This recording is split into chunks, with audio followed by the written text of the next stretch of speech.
Saudações a todos vocês que nos acompanham aqui no nosso canal Café Concurseiro. Hoje eu darei início ao projeto Lei Complementar número 114 de 2005, legislação que está presente no edital da Polícia Civil do Estado do Mato Grosso do Sul. Nós iremos passar pelos principais artigos, destacando o que há de maior importância. De antemão, já ressalto que essa legislação ela é bem extensa, seus artigos possuem várias informações importantes que podem ser objeto de prova, e eu duvido que você encontre algo mais esquematizado do que eu trarei aqui para vocês. Sem mais delongas, a gente já parte aqui para o texto legal. Logo nas disposições preliminares, no nosso artigo 1º, diz que a Polícia Civil ela é uma instituição permanente do poder público estadual. Ela possui como incumbência exclusividade das funções de polícia judiciária, investigação e apuração, exceto as militares, com as ressalvas de competências da União. Ela possui também como incumbência a preservação da ordem e segurança pública, incolumidade das pessoas e do patrimônio e concorre na execução de outras políticas de defesa social. Então, o primeiro ponto a ser observado, nós temos diversas informações no nosso artigo 1º. O primeiro ponto a ser observado é que, por mais que a Polícia Civil ela possui uma certa exclusividade nas funções relacionadas à investigação e apuração de delitos, de crimes, há algumas competências que são ali reservadas para a União. Salvo engano, na nossa Constituição Federal também há essas menções, então esse é um ponto também que sempre é cobrado nas provas de concurso. Dito isso, a gente já parte aqui para o nosso parágrafo 1º, nossa legislação é bem extensa, a gente vai caminhar o mais rápido possível nessa legislação e vamos aprofundar no que tem maior interesse para nós. A Polícia Civil, no nosso parágrafo 1º, diz que ela exerce privativamente as seguintes atividades: criminalística, identificação, medicina legal e odontologia legal. Então essas são as atividades que é exercida de forma privativa pela Polícia Civil. Aqui esquematizado para vocês, no parágrafo 2º diz que a Polícia Civil será dirigida por delegado de polícia de carreira, de classe especial em efetivo exercício, com autonomia operacional, sendo-lhe assegurada a participação na gestão administrativa, orçamentária e financeira para o cumprimento de sua missão institucional. Aqui eu chamo a atenção para uma das informações mais importantes, é acerca da independência funcional da autoridade policial. Pessoal, quando a gente fala em autoridade policial, nós estamos falando basicamente do delegado de polícia. Na maioria das vezes que vocês lerem a autoridade policial, seja no Código de Processo Penal, seja aqui na legislação extravagante, o diploma legislativo está fazendo referência ao delegado de polícia. Então, ele possui essa independência funcional para ele agir de acordo com seus parâmetros investigativos. Então, o Ministério Público ou o Poder Judiciário não pode dizer como o delegado, a autoridade policial, ela deve proceder na realização de suas investigações, porque nós temos uma dinâmica muito variável dos crimes que acontecem e quem tem maior expertise para estar procedendo com essas apurações é o delegado de polícia. Então, normalmente as bancas elas trazem questões dizendo que o Ministério Público irá ditar como deve agir o delegado de polícia. Nós acabamos de ver aqui que essa é uma informação totalmente errônea. Dito isso, a gente já parte aqui para o nosso capítulo 2, que trata sobre os princípios, sobre os preceitos, sobre os fundamentos e os símbolos da Polícia Civil. O nosso artigo 2 diz que a Polícia Civil submete-se aos princípios constitucionais da legalidade, moralidade, impessoalidade, publicidade e eficiência, que regem a administração pública e se subordinam-se aos princípios institucionais. Então, nós temos aqui a menção aos princípios que estão explícitos lá na nossa Constituição Federal, lá no artigo 37, salvo engano, são os princípios que regem a administração pública. Então, o nosso artigo 2º diz que a Polícia Civil está submetida a esses princípios. Nós não iremos detalhar estes princípios aqui, isso eu vou deixar lá para o professor de Direito Constitucional, de Direito Administrativo, tratar de forma mais abrangente acerca destes princípios. Eu deixo aqui, inclusive, para vocês um mnemônico que é muito conhecido por boa parte dos concurseiros, é o famoso LIMP, que vai tratar da legalidade, moralidade, impessoalidade, publicidade e eficiência. Além desses princípios, há outros princípios institucionais aos quais se submetem a Polícia Civil. Aqui uma das primeiras informações que nós destacamos é essa participação comunitária. É uma participação que nós podemos perceber que todas as forças de segurança pública, elas precisam dessa atuação conjunta, elas precisam se entrelaçar com a comunidade para que elas tenham o seu trabalho sendo concluído de forma mais exitosa possível. Então nós podemos perceber essa participação comunitária por meio do Disque Denúncia ou por meio de outras informações, né, que a comunidade ela participa na realização dos crimes ali mesmo, que de forma indireta ela pode substanciar informações para que a polícia chegue a determinados criminosos. Outro ponto importante que a polícia pode, não só a Polícia Civil, mas as outras forças de segurança pública também atuam de forma participativa na comunidade, na própria formação social, com projetos educacionais e outros projetos sociais.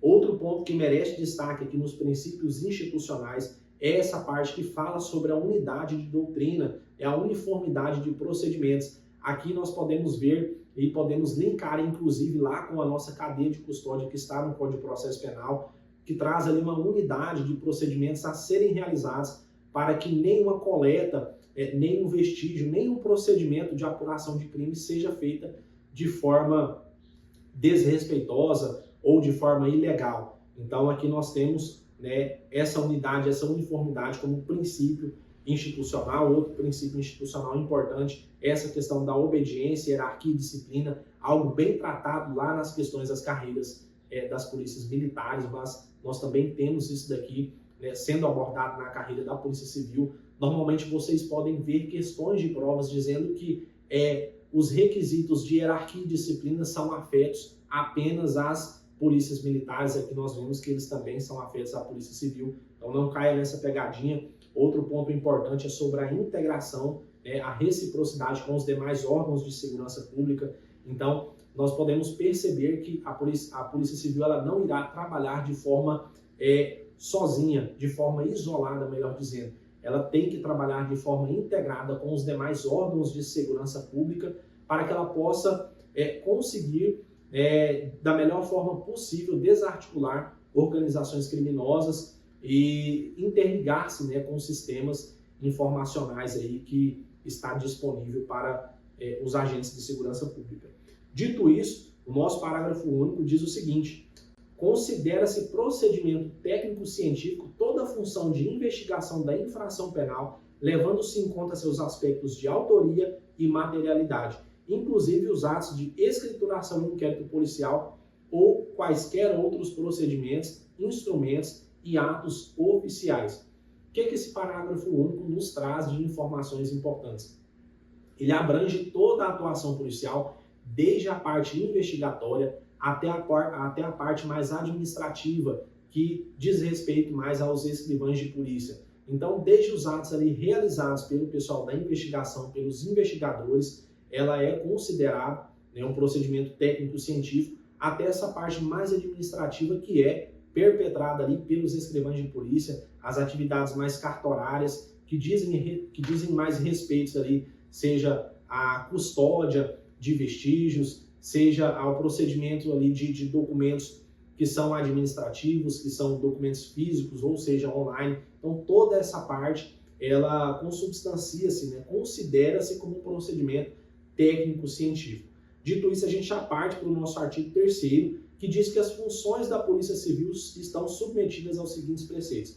Pessoal, aqui eu não vou passar por todos os incisos dessa lei, é uma legislação bem extensa, assim como eu já disse, vocês já estão percebendo que é uma legislação bem extensa, bem truncada. Então, há certos incisos que são bem dedutíveis, são de fácil interpretação. Então, não, eles merecem sim a sua leitura, é importante que você leia o texto legal na íntegra, mas aqui nós não vamos despender tempo interpretando algo que já está bem intuitivo. Então, aqui no artigo 3º, há os preceitos a qual a Polícia Civil está submetida.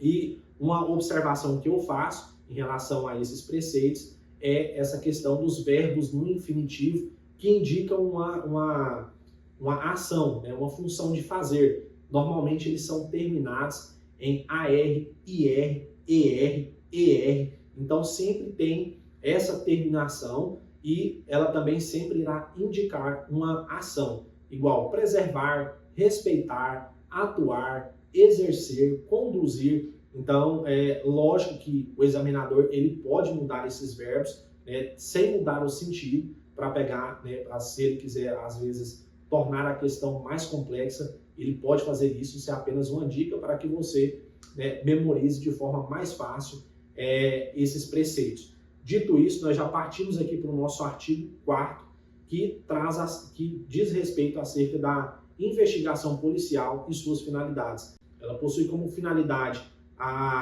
o processo penal, finalidade técnico-jurídica, caráter estratégico e tático e busca articular-se com o sistema de defesa social. E lembrando que, de forma subsidiária, articula-se com indicadores que dizem respeito a aspectos sociopolíticos, econômicos e culturais, que se revelam no fenômeno criminal. O que há de importante aqui no nosso artigo, no nosso 4º artigo, essas questões são as finalidades propriamente ditas da investigação policial, do que ela busca trazer com a investigação policial. Então nós temos aqui, né, essa instrução processual penal, a maior parte do que é produzido ali no processo é fruto da atuação da investigação policial. Então, uma parte muito importante aqui, nós temos, mais uma vez, a menção técnico-jurídica. Aqui eu abro um adendo. Vocês devem ver em diversos estados, né, do Brasil a nomenclatura Polícia Civil. E em alguns estados a nomenclatura Polícia Judiciária Civil. Porque ela trabalha como um longa-manus, é como se fosse uma extensão, um longa-manus do Poder Judiciário. Porque a maioria dos elementos, dos indícios que são produzidos, que estão lá no processo, depois de aceito, eles são produzidos pela autoridade policial, leia-se delegado. Então, toda a parte do inquérito policial, ela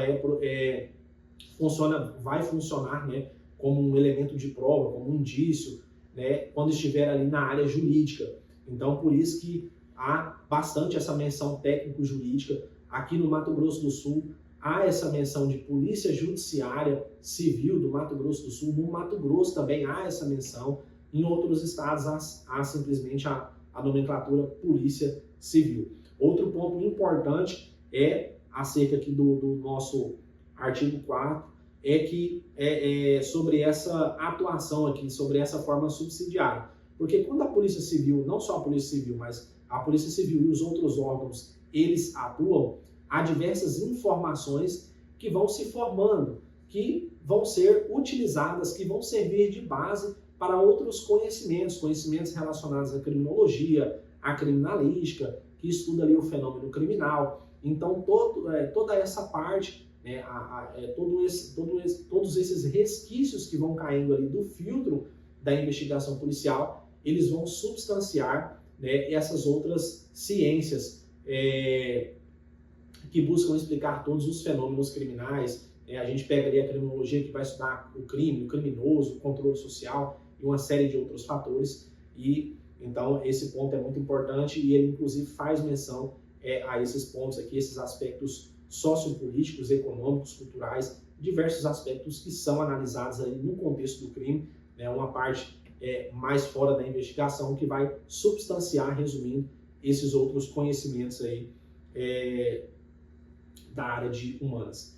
Dito isso, a gente tem aqui o nosso parágrafo 1º, 2º e o 3º. No nosso parágrafo 1º diz que o ciclo, no nosso parágrafo 2º, melhor dizendo, diz que o ciclo completo da investigação policial inicia-se com o conhecimento da notícia da infração penal. Então aqui nós temos, né, o chamado o conhecimento da notícia criminis, né, o que é muito falado ali em processo penal. Então aqui no nosso parágrafo 2º tem um detalhamento de quando se inicia esse ciclo completo da investigação policial. Ele traz diversos aspectos, diversos meios, seja por forma articulada ou quaisquer outros aspectos, né, que se iniciam ali o conhecimento da notícia da infração penal.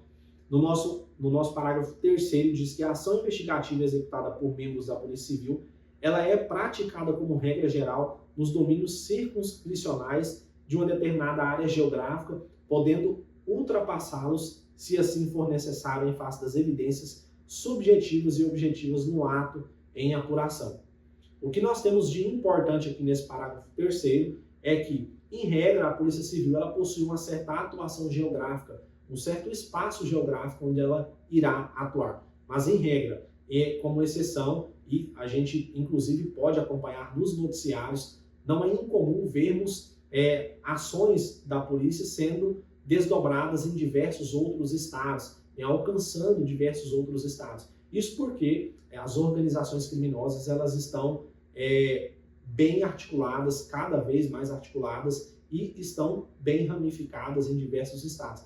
Então, é perfeitamente possível que uma investigação nasça em um estado X e ela se espalhe por outros estados, tendo que expandir a sua área geográfica de atuação. Isso é perfeitamente possível.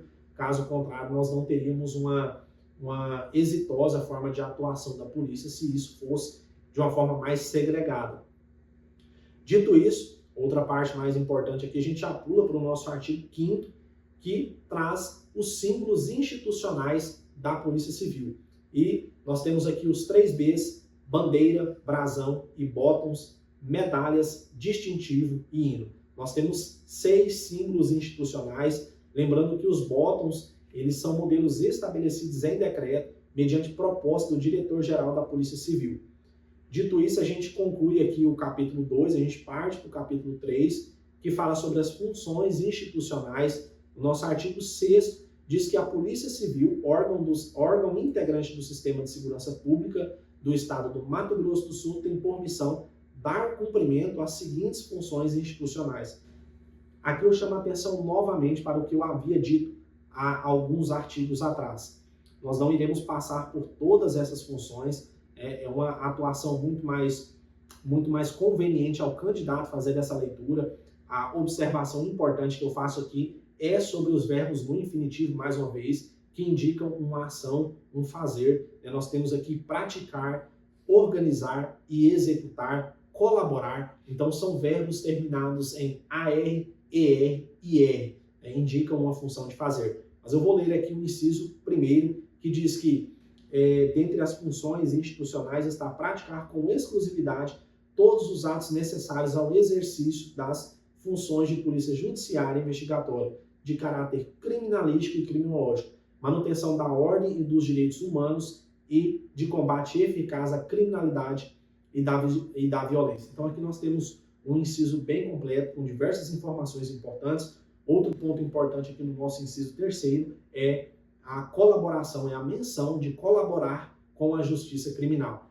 Aqui, mais uma vez, eu remeto a dizer o que eu disse agora há pouco, né? A Polícia Civil ela trabalha como um longa-manos do Poder Judiciário, então ela vai substanciar a justiça criminal, todos os elementos que ela produzir ali serão utilizados em um momento posterior lá na Justiça Criminal. Por isso a atuação da Polícia Civil é uma atuação bem importante. Aqui na letra A já diz que fornecendo às autoridades judiciárias informações necessárias à instrução e ao julgamento do processo. Aqui nós temos a ratificação do que eu acabei de dizer, já que a Polícia Civil ela vai fornecer às autoridades judiciárias, né, todas as informações que são necessárias, que são elementares ali dos processos que estão tramitando aí nas comarcas, realizando diligências fundamentalmente que são requisitadas pelo Poder Judiciário ou pelo Ministério Público e por CPIs, comissões parlamentares de inquérito. Então, aqui nós podemos crer que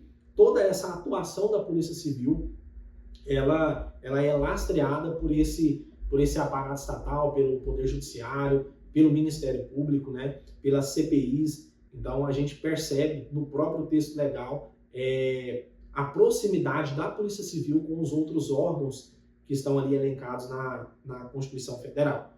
Outro ponto importante que na letra D diz que representando acerca da decretação das prisões preventiva e temporária e da busca e apreensão. Aqui, inclusive, eu fiz um adendo aqui nessa letra D, colocando leia-se o delegado. Eu já disse em outro momento, nesta aula, que quando nós lermos a autoridade policial, leia-se o delegado, porque ele que tem a capacidade postulatória de estar representando acerca de decretação de prisão seja ela preventiva ou temporária, representação aí no caso de busca e apreensão. Então, nós estamos falando do delegado de polícia. Dito isso, a gente já parte aqui para o nosso parágrafo único, que diz que as funções institucionais da Polícia Civil, elas são indelegáveis e somente poderão ser exercidas por membros integrantes de suas carreiras, instituídas nesta lei complementar e organizadas em regulamentos específicos aprovados pelo governador do estado. Ponto importante aqui do parágrafo único, que normalmente as bancas gostam de tentar pegar o candidato que está mais desavisado, é sobre essas funções institucionais da Polícia Civil. As bancas gostam de dizer que essas funções são delegáveis, ou seja, que elas podem ser passadas a terceiros, que o Estado pode terceirizar essas funções. Aqui nós acabamos de ver que essas funções elas são indelegáveis, somente os membros que são integrantes da carreira, eles podem exercer essas funções. Então, muito cuidado com essa parte, é uma parte que gosta de cair em prova, tem cheiro de prova. Dito isso, a gente já parte para o nosso artigo 7, que diz que a Polícia Civil, no exercício de suas funções institucionais, compete. Ou seja, em outras palavras, nós temos as competências da Polícia Civil. Artigo bem importante, com diversos incisos. Aqui eu faço a mesma observação. Verbo no infinitivo, indicação de fazer, de agir. Lembrem-se das terminações ali dos verbos no infinitivo. Leia todos esses incisos, são importantes. Carecem aqui, no atual momento, no vídeo, de uma interpretação mais extensiva, porque são bem dedutíveis. Mas eu vou passar por alguns que eu considero os mais importantes. Logo no nosso inciso primeiro diz que compete formalizar com exclusividade o inquérito policial, o termo circunstanciado de ocorrência e outros procedimentos apuratórios das infrações administrativas e criminais. Então aqui nós podemos perceber, certo, a exclusividade da polícia em trabalhar com esse conjunto probatório, com o inquérito policial, com o termo circunstanciado, com outros procedimentos que apuram as infrações administrativas e criminais. Então, é muito importante, essa é uma das principais funções da Polícia Civil. Dito isso, a gente parte aqui para o nosso inciso 11, que diz que, dentre outras funções também, há a questão de adotar as providências necessárias para preservar os vestígios e provas das infrações penais, colhendo, resguardando e interpretando indícios ou provas de infrações penais e de sua autoria.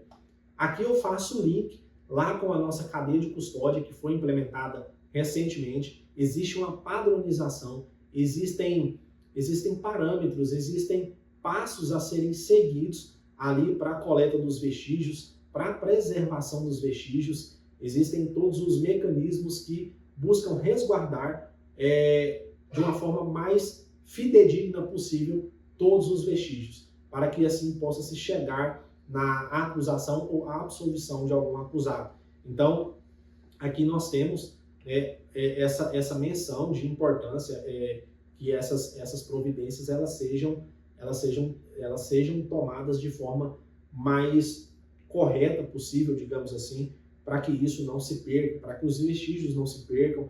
Existem diversos crimes em que os vestígios eles possuem um tempo de vida útil, então é muito importante que essa parte de acondicionamento, inclusive fala lá no Código de Processo Penal, a parte de coleta, a parte de acondicionamento, dependendo da forma que for realizado, pode vir a contaminar o vestígio, inclusive pode macular toda a atuação policial. Então, um ponto muito importante. Dito isso, a gente já parte para o nosso título 2, que fala sobre a estrutura orgânica da Polícia Civil, traz a estrutura organizacional. Nós estamos no artigo 8º, que diz o seguinte: a Polícia Civil exercerá suas funções e competências por meio dos órgãos de deliberação coletiva de direção superior seguintes. Então aqui eu trouxe mais um esquema para vocês, que fala sobre esses conselhos. Nós temos o Conselho Superior da Polícia Civil, Delegacia Geral da Polícia Civil, Coordenadoria Geral de Perícias. E o parágrafo 2º diz que estes órgãos aqui descritos vinculam-se diretamente à Secretaria de Estado de Justiça e Segurança Pública. Ou seja, essa secretaria ela está acima destes órgãos aqui mencionados. Dito isso, nós já partimos para o nosso capítulo 2º, que fala sobre o Conselho Superior da Polícia Civil. Artigo 9º, que diz o seguinte: o Conselho Superior da Polícia Civil, órgão colegiado, ele possui natureza consultiva, deliberativa, finalidade como coordenação, fiscalização e supervisão, e ele vela pela obediência e cumprimento aos princípios e funções institucionais e execução de suas competências. Então aqui nós temos um ponto bem importante trazido aqui no nosso artigo 9º, sobre a natureza, sobre a finalidade e sobre o que o Conselho da Polícia Civil vela. Está aqui de forma esquematizada para que você possa memorizar e absorver o conteúdo da melhor forma possível. A gente já parte aqui para o nosso artigo 10, eu já ressalto para vocês que tiveram diversas alterações que foram incluídas em 2014, então no momento que você estiver pesquisando essa legislação complementar aí no Google, pode ser que você se depare com a legislação antiga, ainda sem as devidas alterações, mas aqui já está incluídas as devidas alterações. Esse artigo 10 ele é bem extenso, há diversas alíneas, 10A, 10B, 10C, nós vamos ver ele agora de forma mais detida. Aqui nós temos o Conselho Superior da Polícia Civil, presidido pelo Delegado-Geral de Polícia Civil. Ele é integrado por, aqui mais um esquema para vocês estarem visualizando de uma forma mais esquematizada. Em primeiro lugar vem ali o Delegado-Geral da Polícia Civil, em segundo lugar vem o Delegado-Geral Adjunto, Corregedor-Geral, Ouvidor-Geral, Diretor da Academia de Polícia Civil, diretores de departamento. Observação, todos são membros natos. Pessoal, aqui, como uma das informações que eu acredito ser uma das mais importantes, na ausência do Delegado-Geral de Polícia Civil, vocês podem verificar isso, inclusive no diploma legislativo que estamos estudando, na ausência do Delegado-Geral, o Delegado-Geral Adjunto irá exercer diversas funções que o Delegado-Geral faz. Ele é como se fosse fazendo aqui uma alusão, um comparativo entre prefeito e vice-prefeito. Então, leia-se dessa forma, enxergue dessa forma para que você fixe ainda mais essa informação. Quando o delegado-geral não estiver, certos atos que competem ao delegado-geral podem ser feitos pelo delegado-geral adjunto. Está tudo descrito aqui no diploma legislativo, que merece a sua leitura mais de uma vez, inclusive. Nós vamos passar aqui a falar agora sobre os membros representantes. Nós temos o presidente da Comissão Permanente de Avaliação da Carreira de Perito Oficial Forense, presidente da Comissão Permanente de Avaliação da Carreira de Agente de Polícia Científica, e nós temos 5 integrantes da Comissão Permanente de Avaliação da Carreira de Agente de Polícia Judiciária. Aqui nós estamos apresentando os membros que são eleitos e que a legislação traz como possibilidade. A gente já parte aqui para o próximo artigo, 10A, que diz que o presidente do Conselho da Polícia Civil, em suas faltas ou impedimentos, será substituído pelo delegado-geral adjunto e, na ausência de ambos, a presidência será exercida pelo corregedor-geral ou, sucessivamente, por delegados eleitos no sistema de rodízio, iniciando pelo mais antigo. Então, aqui o que eu acabei de dizer, nas questões aí que competem ao delegado-geral, quando ele se ausentar ou quando ele tiver algum tipo de impedimento na ausência, nós temos o delegado-geral adjunto atuando nessas funções. Caso o delegado-geral adjunto não esteja também, por algum motivo ou outro, nós temos essas funções sendo exercidas pelo corregedor-geral ou pelos delegados eleitos. Então aqui percebe-se uma ordem de sucessão nesse sistema, é um sistema de rodízio, no caso dos delegados eleitos, iniciando pelo mais antigo. O que a banca pode nos dizer? A banca pode nos dizer que será iniciado pelo mais moderno, uma expressão que é bem usada principalmente em provas da segurança pública, o mais moderno, no caso, leia-se o mais novo. Então a banca pode trazer esse requisito de antiguidade pelo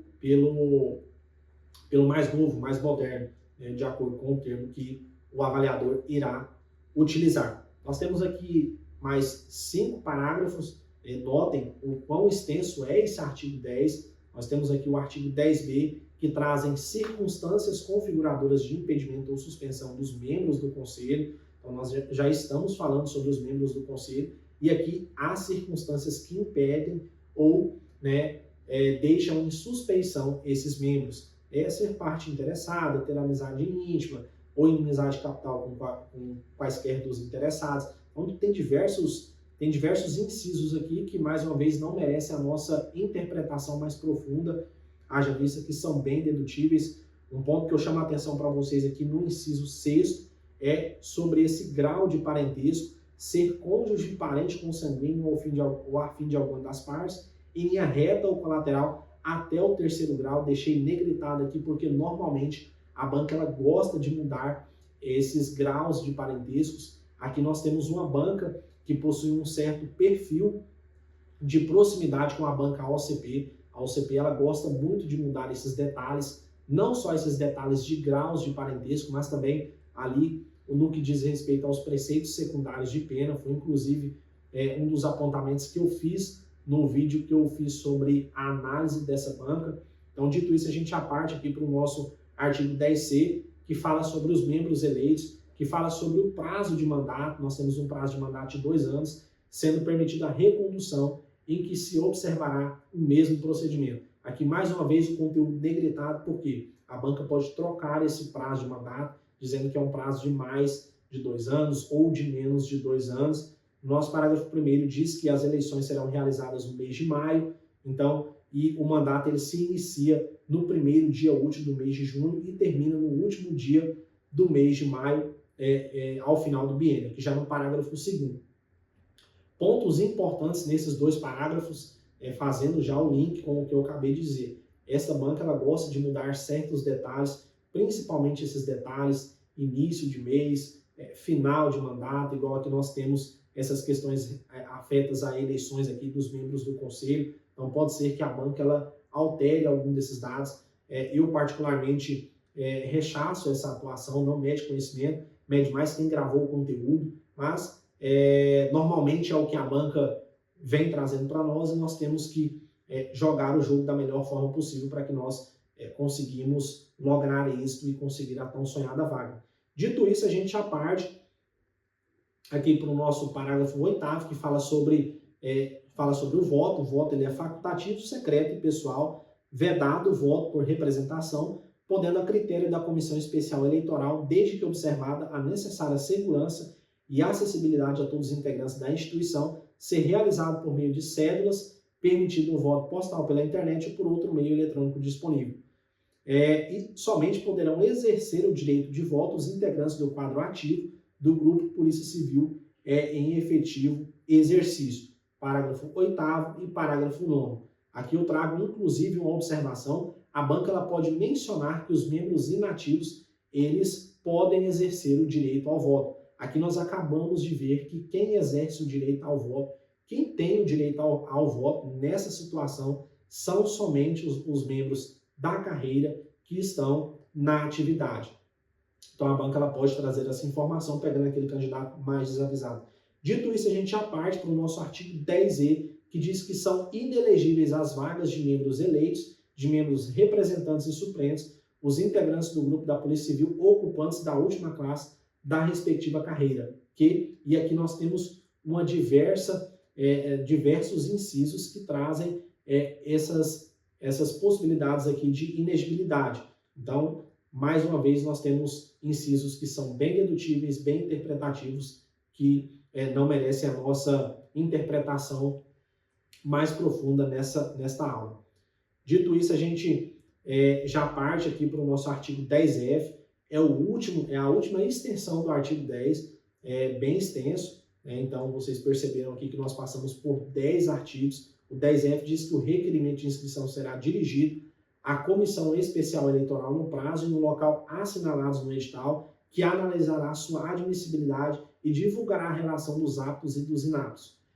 Nesta parte, até do artigo 10 até esse final aqui do artigo 10, nós temos pontos mais importantes que estão ali mais no topo do artigo 10, no artigo 10 e seguintes. Quando a gente já chega no nosso artigo 10F, nós temos pontos mais chatos de serem cobrados e com a menor possibilidade, inclusive, de serem cobrados.